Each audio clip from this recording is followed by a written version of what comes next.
आजपर्यंतचे आपले पीसीओडीचे पेशंटची फाईल दाखव जरा. एवढे पीसीओडीचे पेशंट्स आहेत. तर दर 6 महिन्याला इतके पीसीओडीचे पेशंट्स आमच्याकडे येत असतात. तुम्हाला पीसीओएस किंवा पीसीओडी आहे असं वाटून मी आईच होऊ शकणार नाही अशी भीती तुमच्या मनामध्ये आहे का? साधारणतः इरेग्युलर मेन्स्ट्रुएशन म्हणजे अनियमित मासिक पाळी असेल तर याच्याकडे दुर्लक्ष केलं जातं. याच्यामुळे पीसीओडी सुद्धा निर्माण होऊ शकतो किंवा हे सुद्धा एक पीसीओडीचं लक्षण असू शकतं. त्याच्यामुळे आज आपल्याला जाणून घ्यायचं आहे की पीसीओडी खरोखरच वंध्यत्वासाठी प्रमुख कारण आहे का? पीसीओएस मुळे शरीरामधील हार्मोनमध्ये बदल घडतात. त्याच्यामुळे स्त्रीबीज तयार होत नाही किंवा जरी तयार झालं तरी ते फुटत नाही.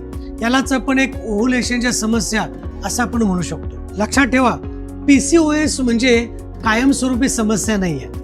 याला आपण योग्य उपचार करू शकतो. पण योग्य वेळी जर उपचार नाही केलं तर हीच समस्या गंभीर बनू शकते. पण याला घाबरायचं कारण नाही, कारण याला आयुर्वेदामध्ये खूप चांगली उपचार पद्धती उपलब्ध आहे. आयुर्वेदामध्ये अग्नीला खूप महत्व आहे. अग्नी प्रॉपर केल्यामुळं आपल्या हार्मोन सुद्धा चांगले होतात, वजन कमी होतं, अतिरिक्त चरबी सुद्धा घटण्यासाठी मदत होते आणि स्त्रीबीज हे वेळेवर निर्माण होण्यासाठी सुद्धा त्याची मदत होते. आणि याच आयुर्वेदिक औषधांसोबत आपण देतोय पंचकर्म चिकित्सा आणि उत्तरबस्ती.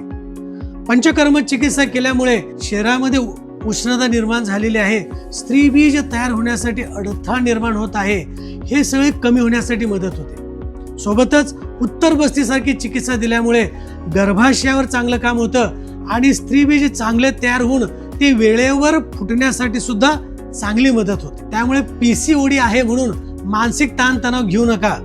तर आपण करायचं काय, ती आयुर्वेदाचा अवलंब करायचा आहे. आयुर्वेदातली औषधं पोटातून घ्यायची आहेत, पंचकर्म आणि उत्तरबस्ती घ्यायची आहे.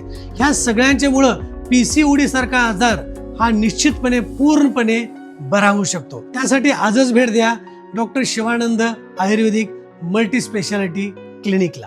थँक्यू.